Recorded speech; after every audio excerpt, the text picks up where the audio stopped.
The Beaver County Auto Studios here in downtown Pittsburgh, just above Market Square. It's another Penguins live chat here on Pittsburgh Hockey Now and Pittsburgh Sports Live. Hi, I'm Dan Kingerski. There I am. So how is you kids? It's an interesting day because I think no one really wants to believe the Penguins can lose this series.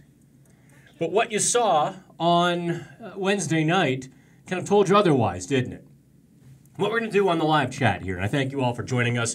Please use the chat board. Feel free to use that super chat if you want to ask a question that I'm missing, because sometimes we get 40, 50, 60 people rolling through and throwing stuff on the message board. If you want to, make sure I see it, put $1 in and it puts it right to the top. What I want to get into, obviously the changes the Penguins will need to be making for Game 2. What Game 1 really meant, well, we're going to put that in context from the Penguins' defense all the way through the Penguins' fourth line and the Islanders' fourth line, which absolutely dominated Sidney Crosby and company. Plus, of course, I want to get to your comments and questions as well. The one thing I don't want to do today is we're not going to just going to bag on Olli Maatta.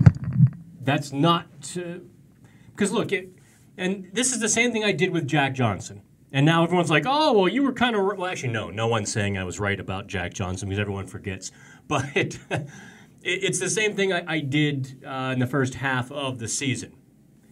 A couple bad performances, a couple bad plays do not define a season, a career, even sometimes the moment. Maatta had himself a monster hellish game on Wednesday night. There's no question about that. I broke it down on Pittsburgh Hockey Now. Check out the free preview of PHN Extra. I did the chalkboard. I haven't done a chalkboard yet this season. I dusted off the chalkboard for Game 1 of the playoffs, and I thought it was important to do that because first of all, I thought the first goal was on Brian Dumoulin. It was not. When I put it on the, kind of redid the replays, watched everything carefully, it was in fact Olli Maatta's man, Jordan Eberle, who scored the goal. And I apologize, I keep spelling Eberle with a Y on Twitter. I haven't a clue why. But, so, that's, okay. I got audio, Dan. That's good. I hope you can all hear me. Right? We're good?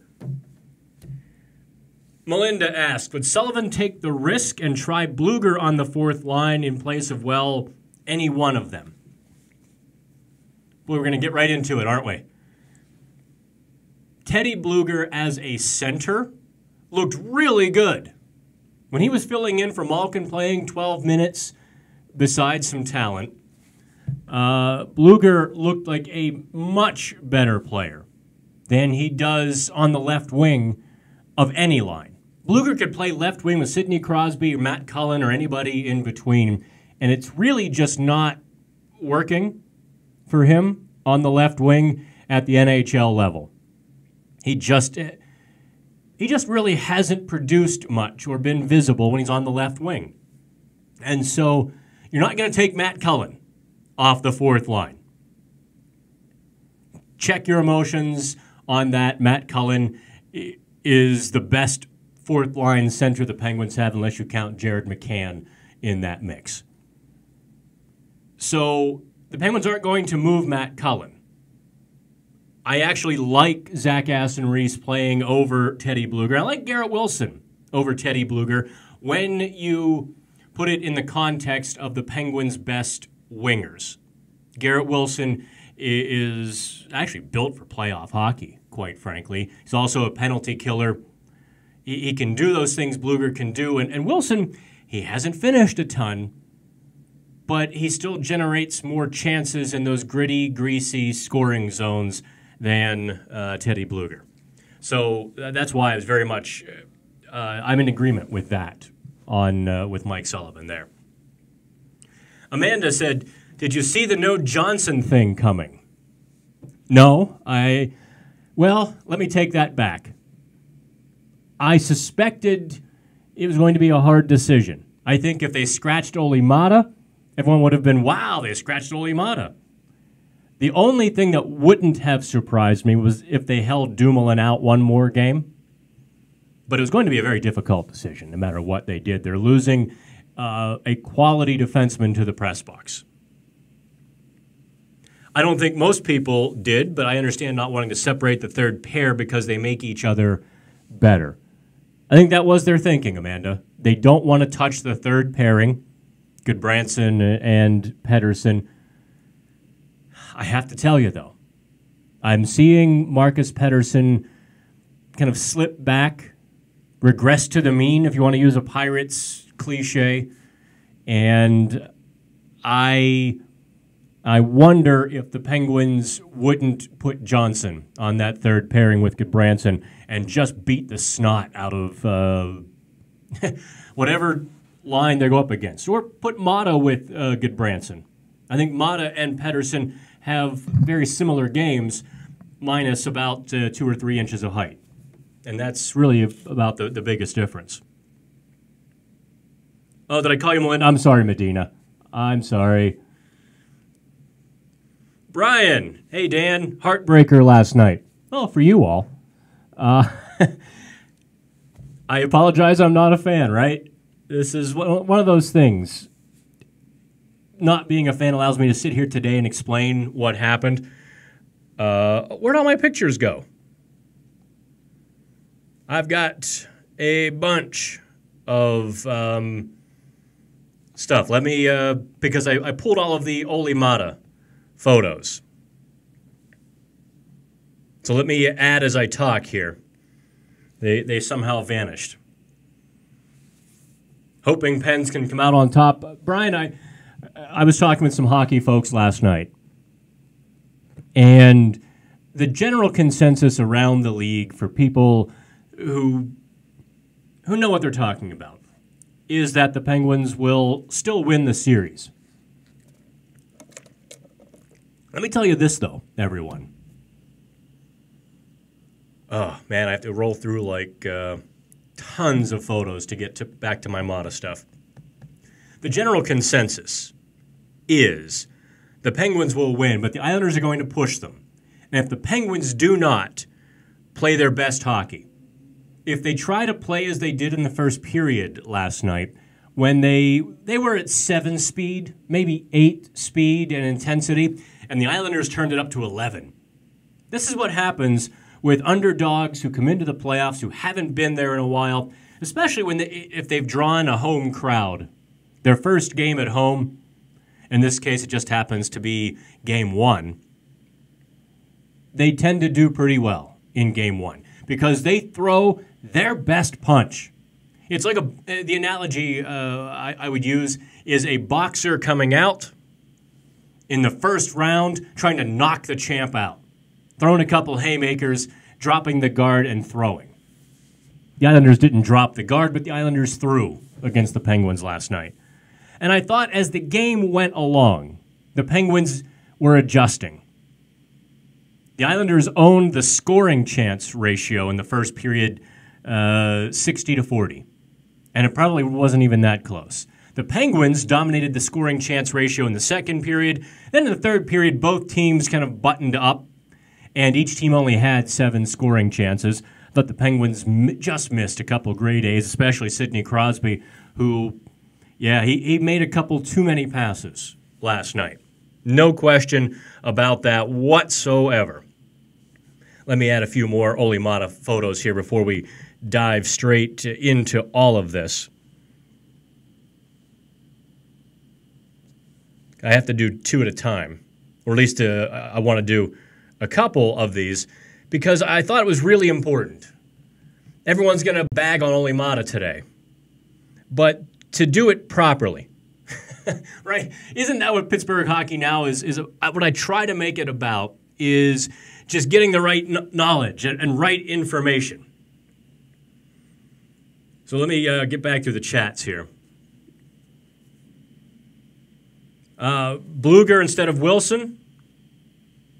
No, I really don't think Teddy Bluger is one of the 8 best wingers that the Penguins have. I think he's I think he'll be a great fourth-line center next year. I really liked him in the middle. For whatever reason, that speed and that dynamic sort of play hasn't translated so well to the wing. He's too conservative. He's kind of, I don't want to say going through the motions, but he's making sure he doesn't make a mistake, and he's putting himself in safe positions when a Penguins left winger, especially a fourth-line guy, has to sometimes just go balls to the wall, fly into the corner, try to create a loose puck, get on it, and be fast about getting on it. And I don't think Blueger plays very fast as a left wing. Do I think Goodbranson powers through, or does Sullivan swap him out with Jack Johnson? Boy, I guess we'll find out in the next 24 hours, won't we? That question is almost impossible for me to answer, only because I don't know.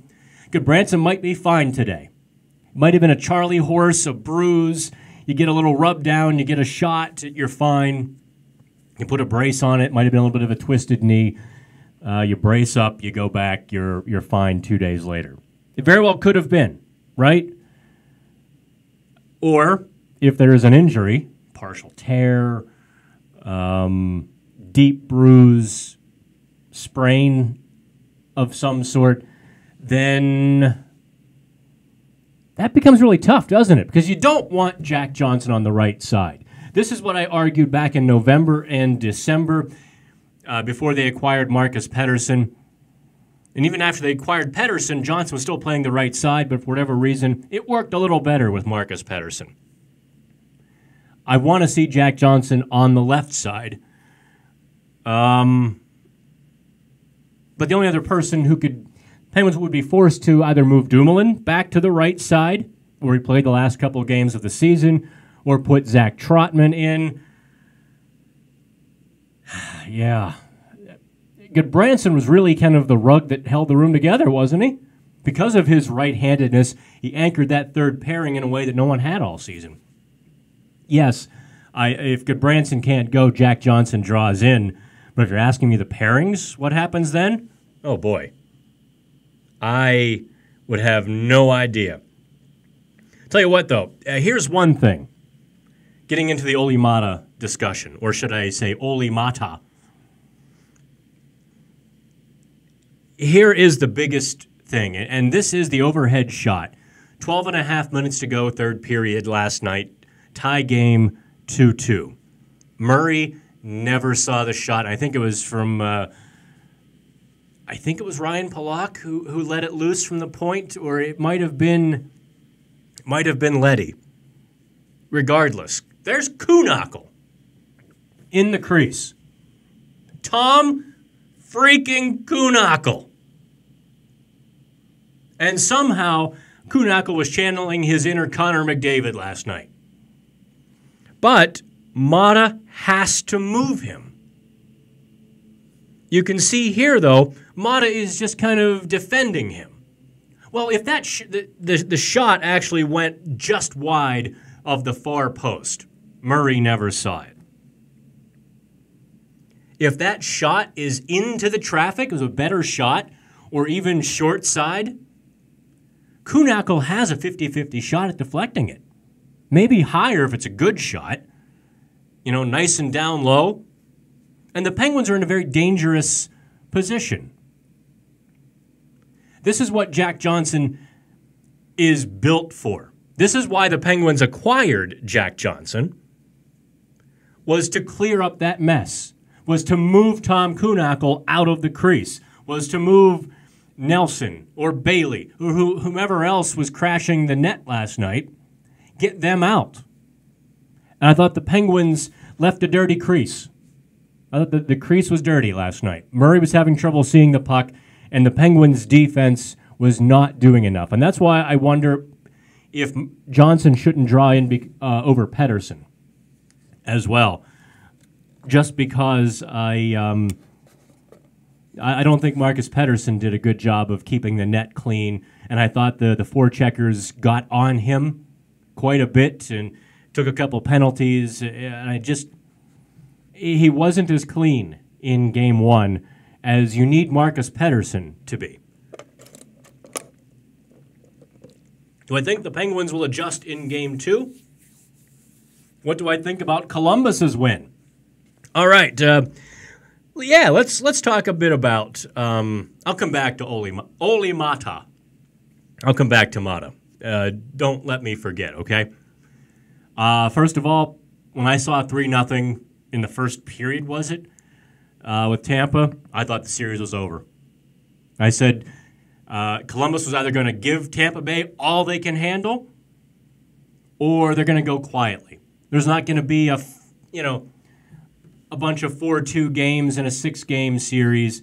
No, Columbus is going to jack them up and take them 7 and make them sweat, or they're going to go out in 4 or 5. Well, I think we've got our answer on how that series is going to go, huh? Tampa Bay was coasting far too long. When they flipped that switch, they got it going. Bobrovsky was Bobrovskying, but Columbus took advantage then when Tampa Bay said, oh, okay, they're the 8th seed, we've got this, and they began to coast again, and Columbus got them. Yeah, the Penguins are going to adjust in Game 2. So much to talk about from last night. But let me start from the beginning. How about that, y'all? Let me start from the beginning. The Islanders threw their best punch in Game 1. The Penguins saw it. Sure, the Islanders can make a few tactical adjustments, but the Islanders are not going to play any better than they did in Game 1. That was their best. It's pretty good. I'm not downplaying it. But I think we both know that the Penguins have better. And as the Penguins adjust, as you see Phil Kessel and Nick Bjugstad generate more scoring chances, more of those pucks are going to go in. As you see Sidney Crosby get a handle on the Islanders' fourth line, or Mike Sullivan adjust. I think one adjustment that the Penguins have to make, sure, start the Crosby line in Game 2. But about 5 seconds into it, off the opening faceoff, jump your fourth line out there. Let it be Wilson and Aston Reese and Cullen against Cizikas and Martin and Clutterbuck. Go fourth line. And then dump your first line right back out there. Sullivan's going to have to be creative to get Sidney Crosby away from the Islanders' fourth line. That shouldn't be the case.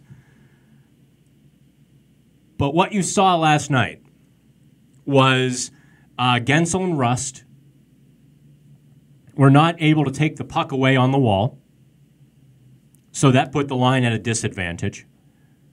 The Penguins' defense was not able to take the puck away. There, I've got in my notes.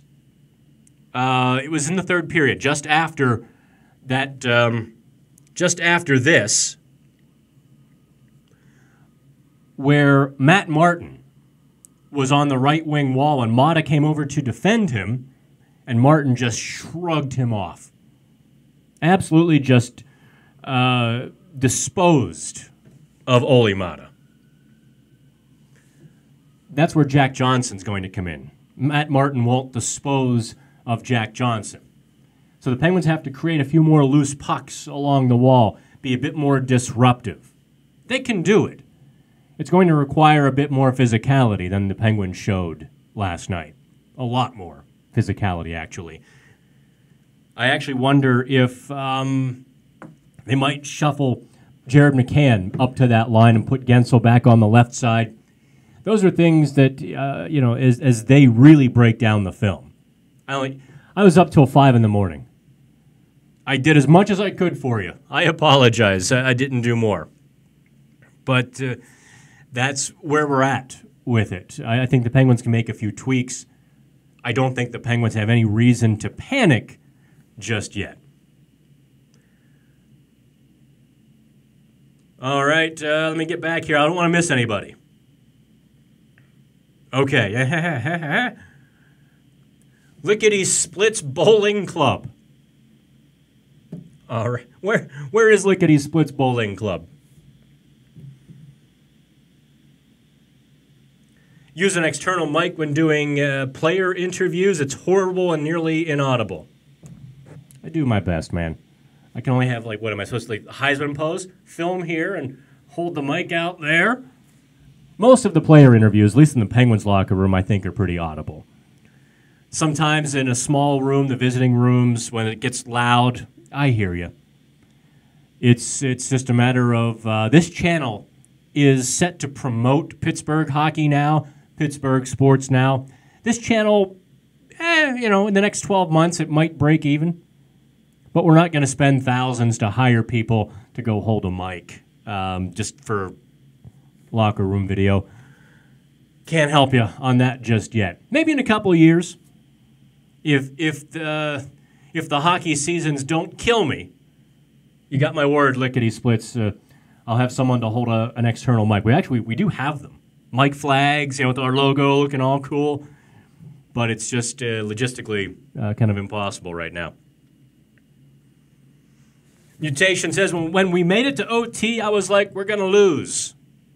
Well, that's a positive attitude. Like, what was the fat kid in League of Their Own? You're going to lose. Went to bed before it was over. Overtime only lasted like 5 minutes, Mutation. What I didn't expect was the 0-3 Tampa game, yeah.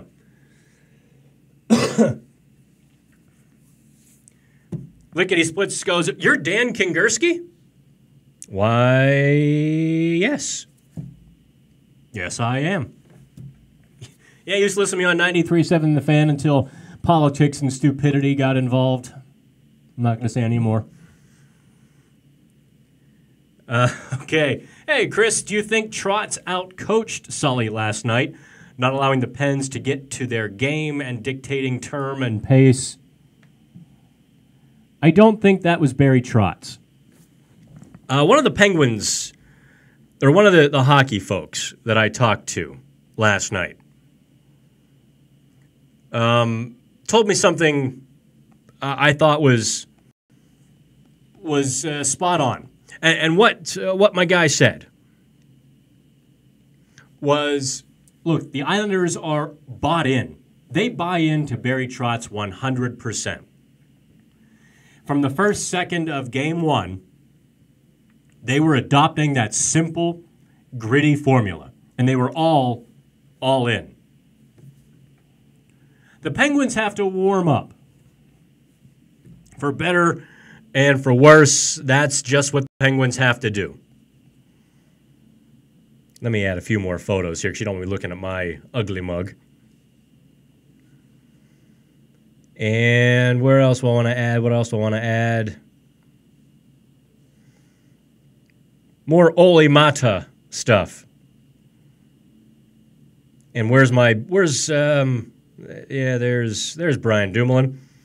I thought I had all this done, and I apologize. I had a really cool Kessel and Nick Bjugstad photo. I guess you'll have to just roll with this one then while we talk about Phil Kessel. Let me get my name off of there. Phil Kessel had his best game of the season in Game 1. No ifs, ands, or buts about it. Phil Kessel was really good last night. I mean, the guy played 200 feet. He engaged in puck battles on the end walls. That was the thing that I had circled. Hang on one second, I'm going to cough. I don't have a cough button. That was the one thing I had circled that I thought could submarine the Penguins' third line, was Kessel not being that third stick into the battle. Well, last night, he was not only the third stick, oftentimes he was the second stick.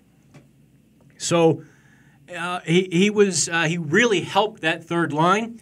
As a result, he got a goal. He was rewarded for his efforts. I think the hockey gods reward Kessel when he plays well.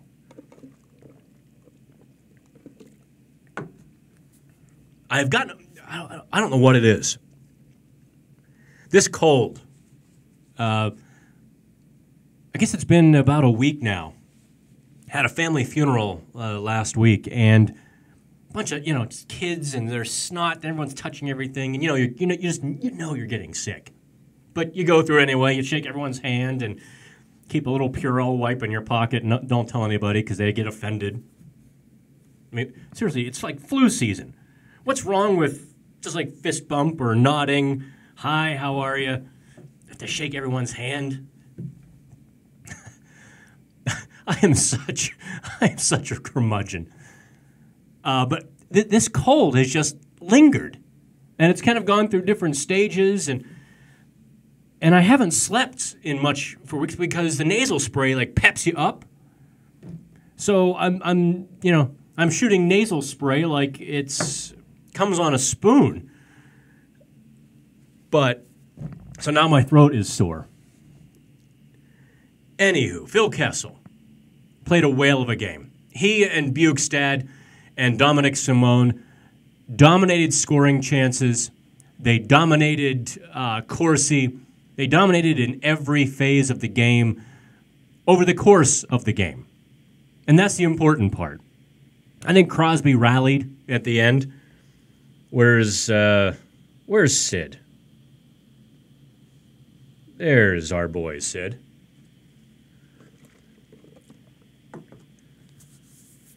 All right, more questions here. The Islanders began to slow mid-second period as the adrenaline wore off. I would agree with that wholeheartedly. Even towards the end of the first period, the Penguins began to crack them a little bit, and that's when I thought you saw the Penguins began to adjust to the fact they were not going to have an inch of space. But by the middle of the second period, yeah, the Penguins began to take it to them, and then both teams got a little bit tight. That's the wrong word. Both teams got a little bit conservative in the third period. They would take their shots when they were safe to take. Then, of course, in overtime, the Penguins, Chris Letang charged into the zone 1-on-4. Whoops! That was, oh boy, that was rough.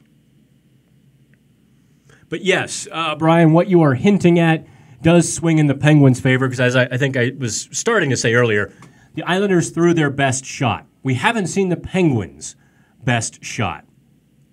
Now, we're all assuming the Penguins are going to throw it, and throw it in Game 2. This could still be a ridiculously competitive and tight 5 or 6 game series, which the Penguins win. That's how I've viewed it the entire time. The Penguins are going to win a bunch of 3-2 games. But if they make mistakes like they did again last night, the Islanders will win that game 3-2. The Islanders are just not going to let it be 5-1. They just won't. Their fans were pretty wild. Do you think there was any impact? Yeah.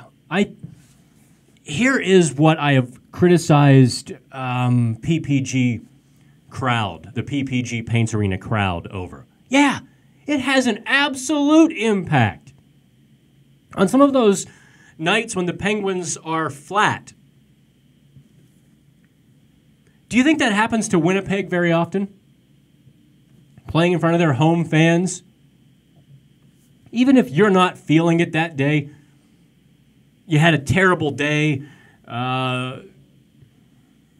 whatever might happen in your life, you come to the rink, you're just not feeling it. You step in front of 18,000 fans going absolutely ballistic and crazy, and it can't help but to make you just a little bit quicker. Have a little bit more fun doing it.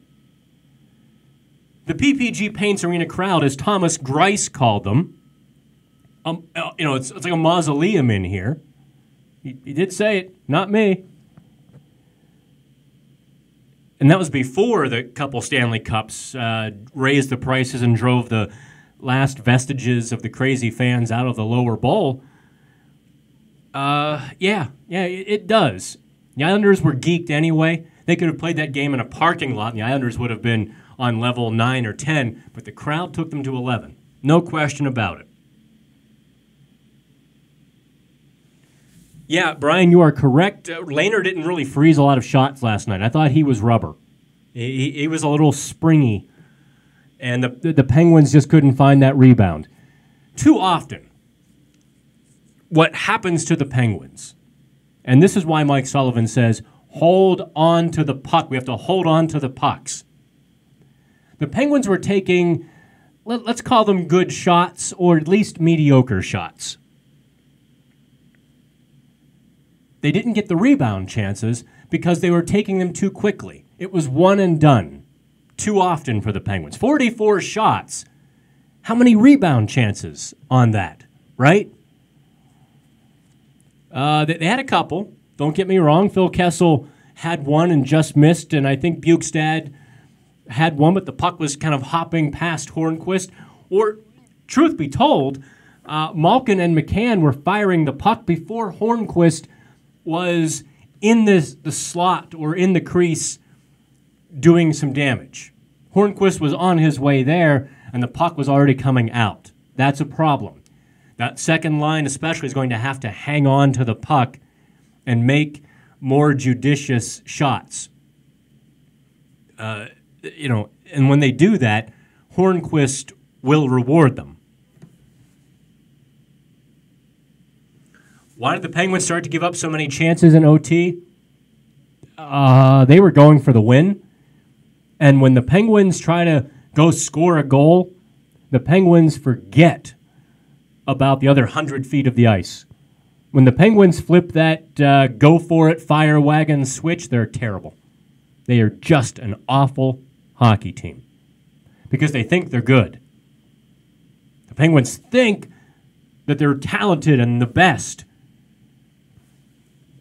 And so when that fire wagon comes a-calling and the other team doesn't answer the fire wagon bell and plays disciplined, the other team finds themselves rewarded by the Penguins' sloppiness.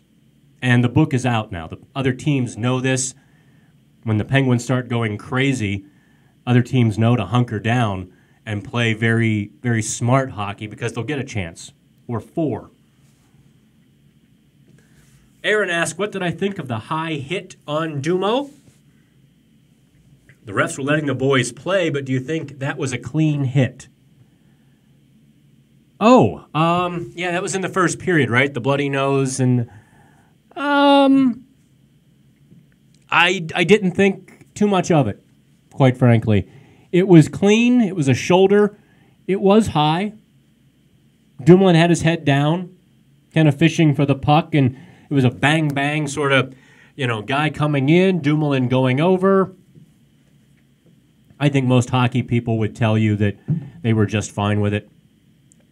Could they have called something? In the first half of the season, they could have. You will not get that call in April, May, or June.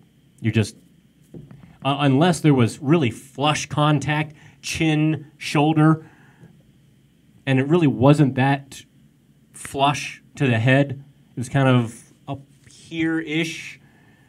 And if Dumoulin were upright, I don't think he actually catches him in the nose like he did. So I didn't worry so much about it.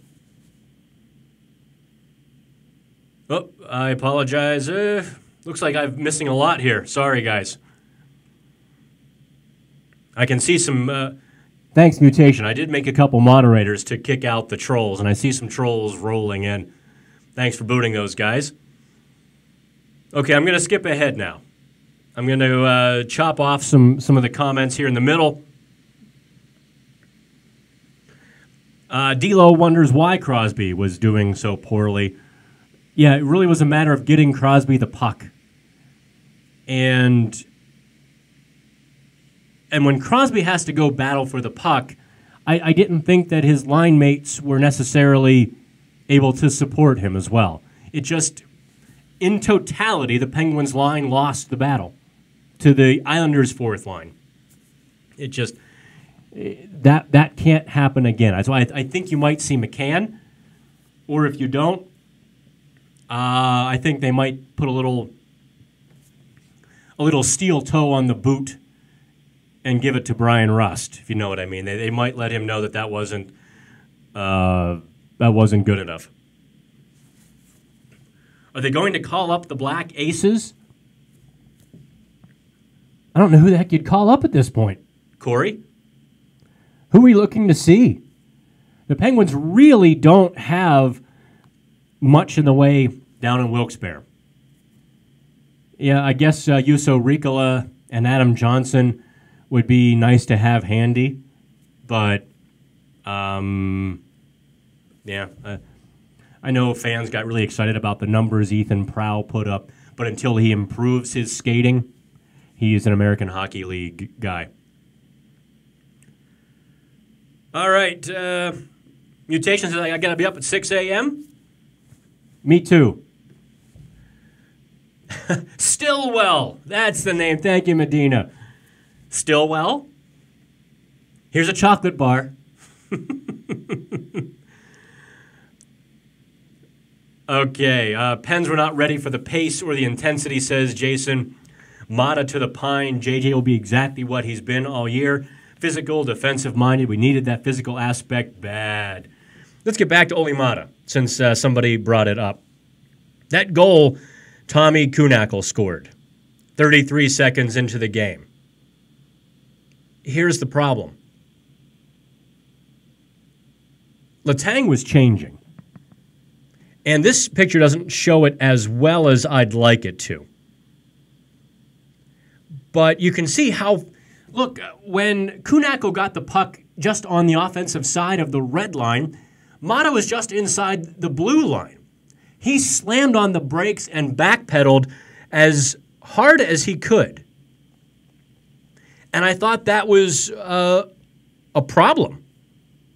It was a big problem. Let's see if I've got I don't have a good picture of it. That's no good. I'm going to add one more here quick for you. Because here I thought was another egregious play. Here is Valtteri Filppula of Detroit Red Wings, Philadelphia Flyers playoff series against the Penguins fame. Here's Filppula with a wrist shot from the wall. No problem. Murray kicks it right back to Mata. Bang. Right here. Now, Olli Mata has a couple plays to make. He can chip it right ahead to Crosby. Little backhand touch. Crosby's off and running. The Penguins transition to offense. There's the play you'd love to see him make.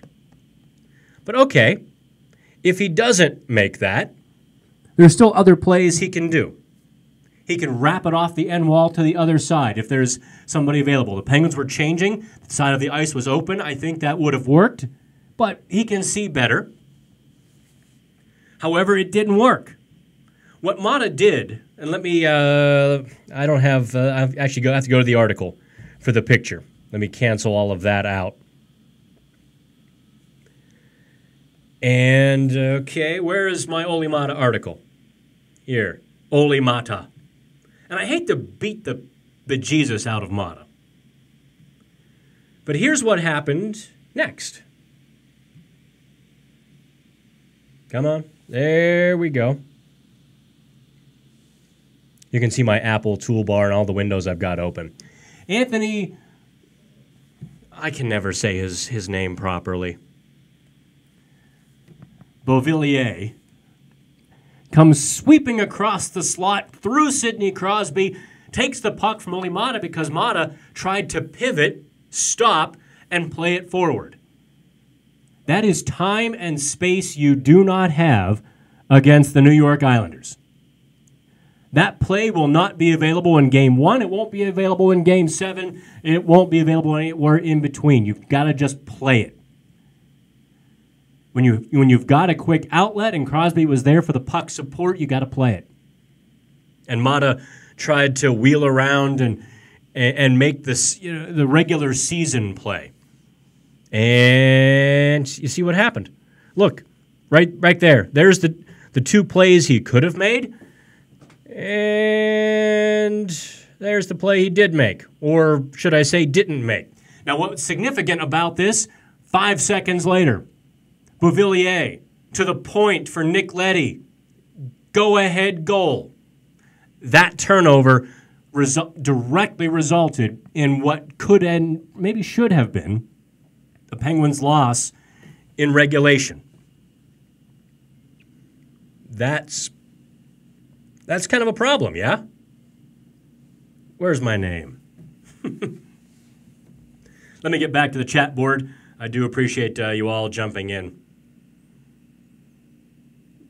Man, that Real Deal guy is trying hard to chat. Dude, if you're popping crap on there, my guys are going to take care of you. I've got Branson, Ryan Reeves, Georges Laraque waiting. Okay, Dylan. I think Malkin is going to really come through these playoffs. He looked pretty good last night, didn't he? He looked like Evgeny Malkin, didn't he? And Malkin is one of the players I just enjoy watching the most. In the entire league, I still put Malkin as one of my favorite players to watch because you just don't know what he's going to do, and he can do everything. Lehner was outstanding. Lehner was outstanding on the first shot. A lot of goalies will look great on the first shot. It's that second shot that the Penguins didn't get. I think if the Penguins get some second shots in Game 2, you might see Greiss in Game 3. Lehner left a few pizzas out there. He wasn't clean. He was fighting the puck a little bit, or at least he was springy. I mean, the bounce, the puck was hitting him pretty good. Yep, real test is next game. Oh, Medina, you having problems with the video? I'm not showing that on my side.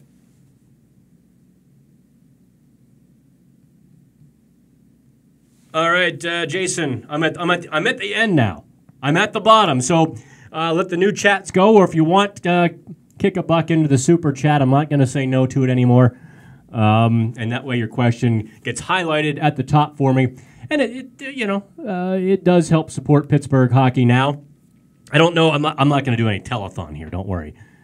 If any of you do work for a business, a local business, we'd like to talk with you.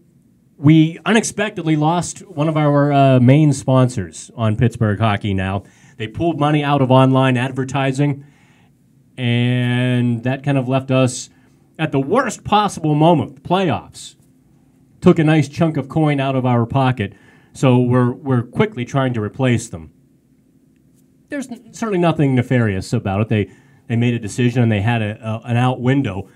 We never thought they'd take an out window right before the playoffs when our traffic goes through the roof, but let me tell you something about Pittsburgh hockey now.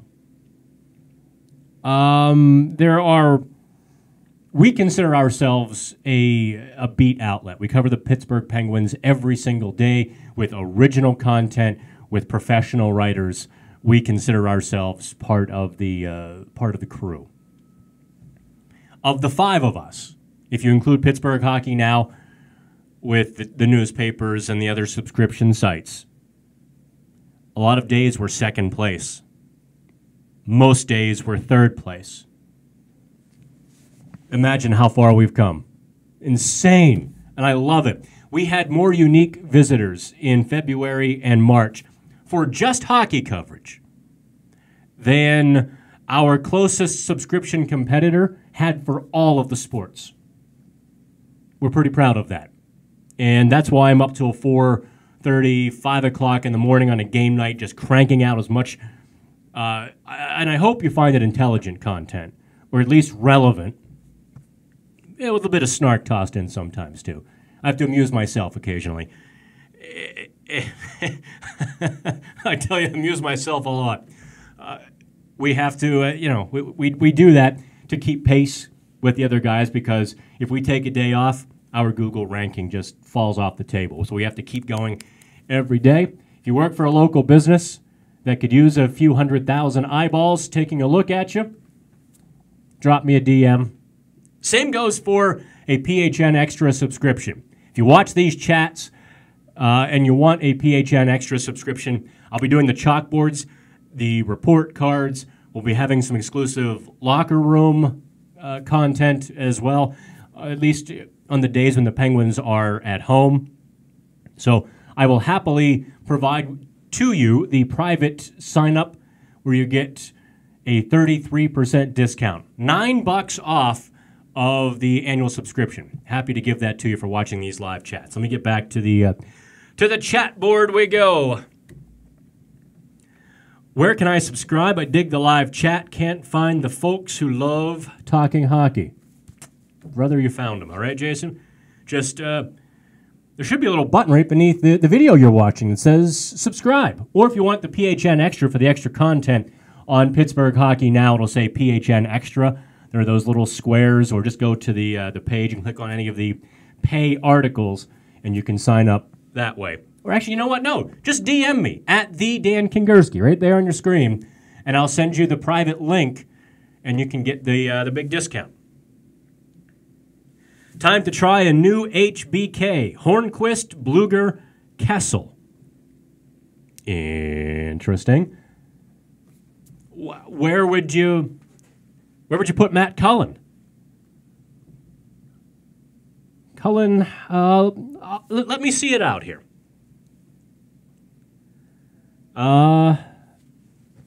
Let's see this Bluger stuff out. The Penguins would have to replace Dominic Simone with Matt Cullen on the left wing for that to work. And you have to put Hornquist on the left wing? No, he hates that.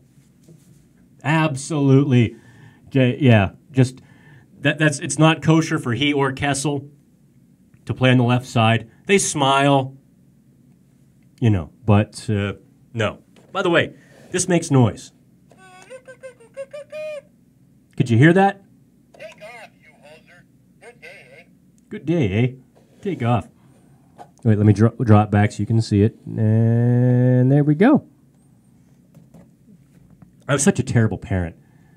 When my son was 4 and 5 years old, I was so sick of watching Nick Jr. Like Franklin, Blues Clues, Little Bear, especially Little Bear. Maybe some of you remember that. It was just so dry and lifeless. Well, Little Bear, would you like to go play in the sunshine? Yes, I would, Papa. And I was home during the day. I worked in radio at night, so I had to watch this drivel. What I did when my son was 4 and 5 years old, I introduced him to Bob and Doug McKenzie, Strange Brew, and he would laugh hysterically, and the Blues Brothers. I even let him see the unedited version when they just start swearing when the nun's whacking on them. And he would look at me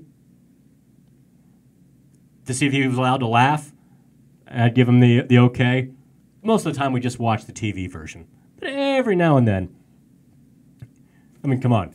Awesome music, car wrecks. That's what I did in the mornings.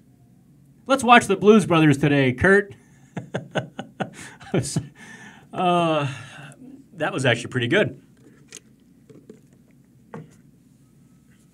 What is Caillou? I don't know. Medina. Little Bear was unwatchable. At least Franklin had a cool theme song. Hey, it's Franklin. 20 years or 15, 16 years later, I still remember that god-awful thing. Let's get into a little bit more about the Penguins here on the ice, too, because we should talk a bit about Brian Dumoulin, who was he 100 was he healthy enough to play last night? I thought Dumoulin did not look very good. That top pairing, really especially in the first half of the game, maybe he settled in later. Sometimes hockey players are too tough for their own good. And maybe Dumoulin did that last night. Maybe he played a little bit too soon. Maybe they should have rolled with Jack Johnson instead of Brian Dumoulin. Give Dumoulin a couple more days to get healthy. Caillou, this is the name. A little bald kid who always gets his way. Of course it's on QED. Yeah, was never a public access or never a public television guy. You know what? I didn't even like Mr. Rogers growing up. I didn't expose my son to it. I know I'm un-American. I'm a Pittsburgh traitor. I get it. Mr. Rogers just never resonated with me. Even as a 4-year-old, I was a little too cynical and sarcastic. The person you see sitting here was the same person I was at 4 years old. I've been this miserable all my life. What can I tell you? What else do we want to talk about here? I do want to get into. I want to get into some of the on ice issues with the Penguins, because I think the Penguins' third line last night was really good, and that's something to build on. The Penguins' second line was good-ish. Malkin was good, and they did good things, but they didn't quite put the finishing touches on them. They're going to have to hang on to pucks a little bit. The Penguins' first line is going to have to just dig in and battle. The Penguins' fourth line really had a good third period, did they not? When they finally got some ice time, they got into it. Aston Reese knocked off the rust. I thought the Penguins' fourth line was comparable to the Islanders' fourth line. Maybe that's a matchup we see. Maybe Aston Reese gets elevated to the second line in place of McCann, and the Penguins have a bit more thump on that line, or I don't know. The Penguins have options. That's the good part. The downside is that fourth line of the Islanders has been a thorn in the Penguins' side for 5 years, since the series back in 2013. I mean, they're the highest paid fourth line for a reason. This year, Cizikas actually scored 20 goals, which is more than his last 2.5 years combined. Maybe they spend a bit too much money on it. But you saw the results last night. Can't argue with it. Oh, I lost the live chat. Let me get back to it. So we've... what else do you want to get into? I have to cough again. So here's what we're going to do. Check out our lovely sponsor, Beaver County Auto.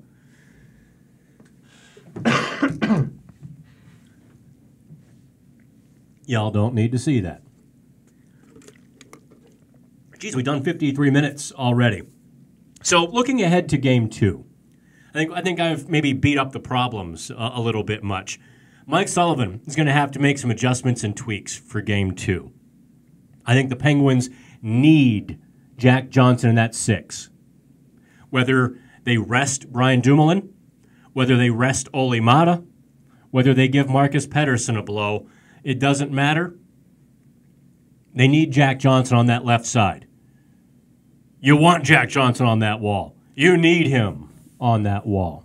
And I think you're going to see the Penguins' physicality ramp up. Notice what the Islanders did to the Penguins in the second period when the Islanders needed to get going, and again in the third period. What happened? Notice how the physicality preceded an offensive surge. When the energy level rose, the Islanders were able to ride that. They started pounding on the Penguins' defensemen. And when they started doing that, almost immediately they had offensive chances.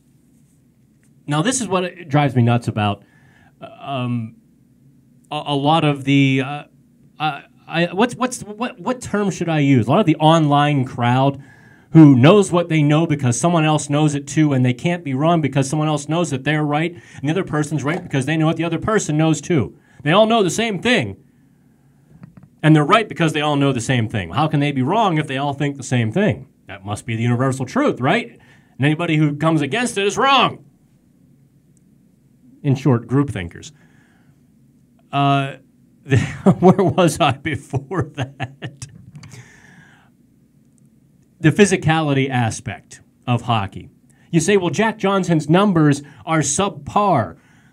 They're below Marcus Pettersson or even Olli Maatta or Brian Dumoulin. And I tell you that you can't explain everything. On paper, that was the right 6 configuration last night. On paper, Jack Johnson should be the Penguins' 7th defenseman with those 6 healthy. On paper. But the game isn't played on paper. And so somebody can do some dirty, gritty little things, like Jack Johnson, that don't show up on any stat sheet.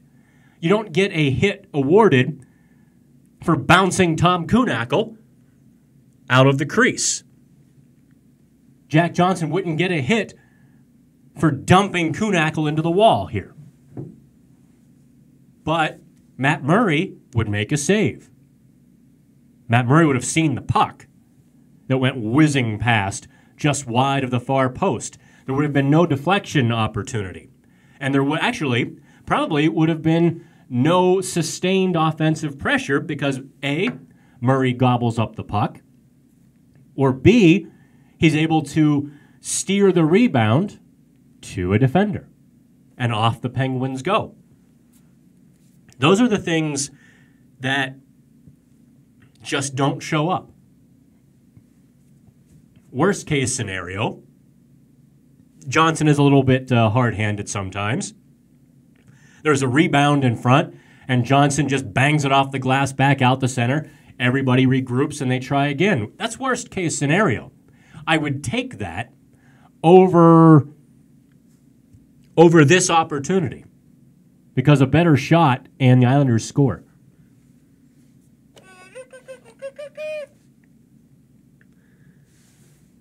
Keyboard warriors, Jason calls them.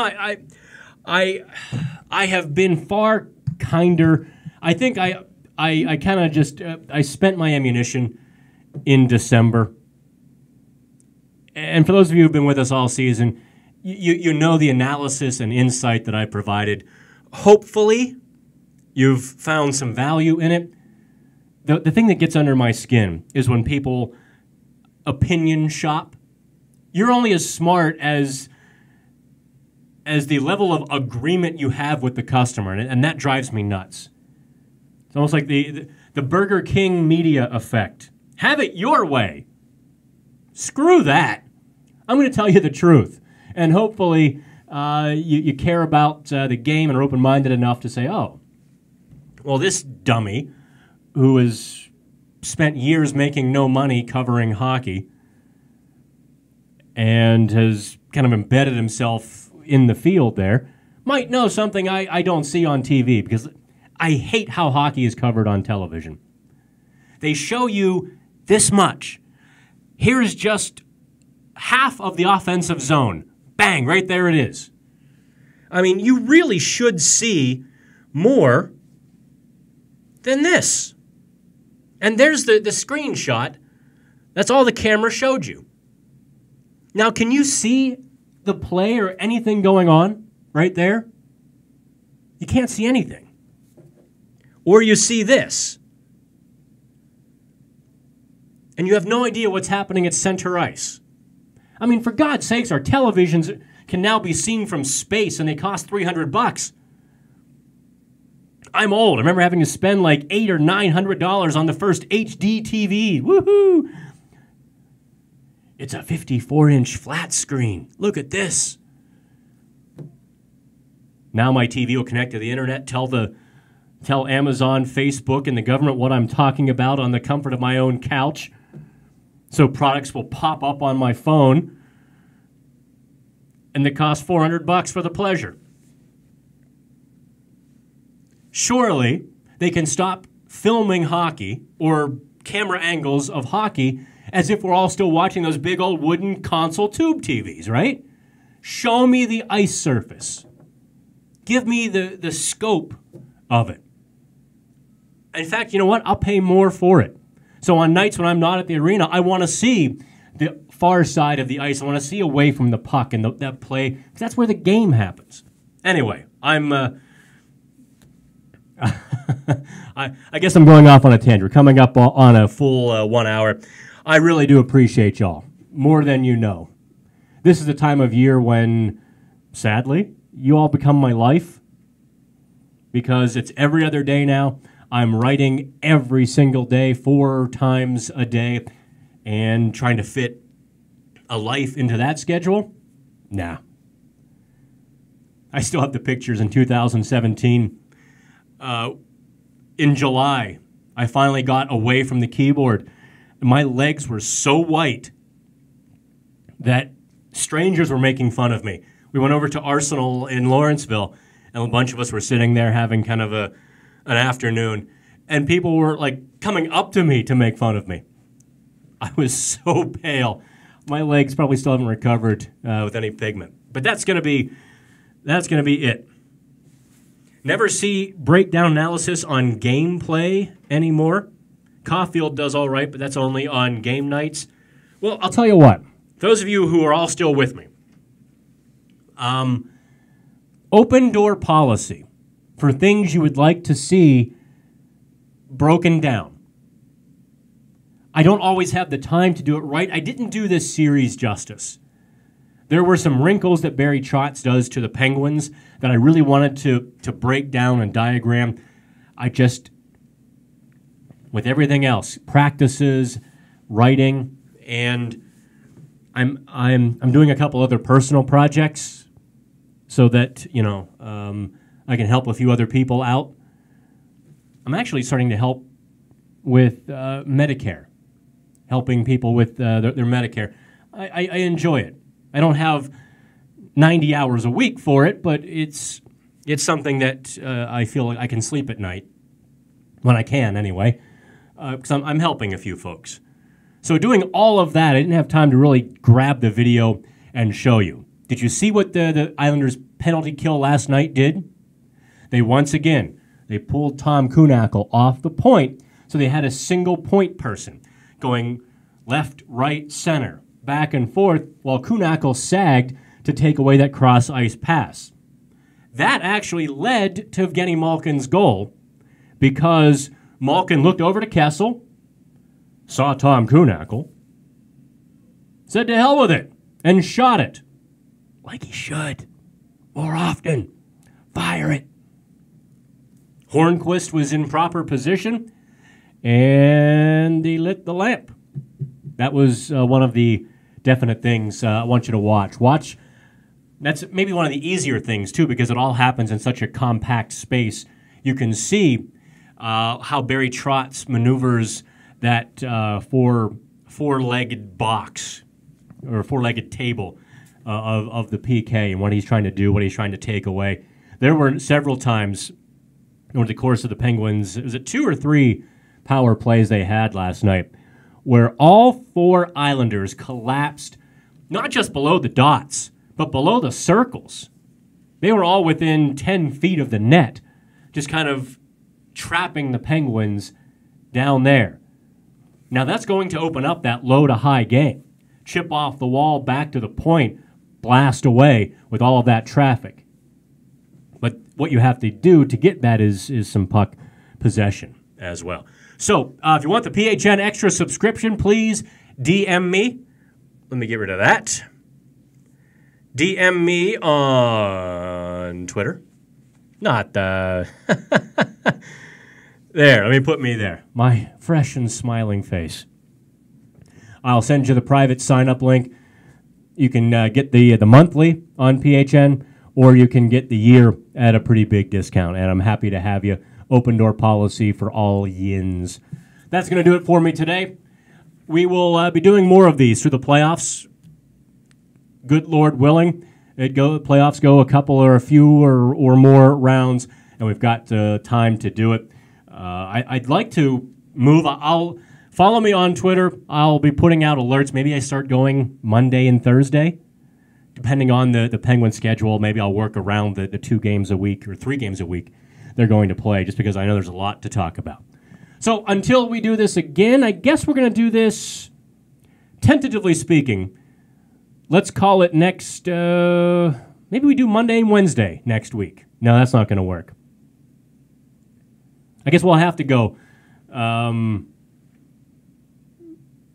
well, at least next Wednesday we will go. I might have to move that to the evening, though. I apologize. I'll keep you posted. All right, until we talk again,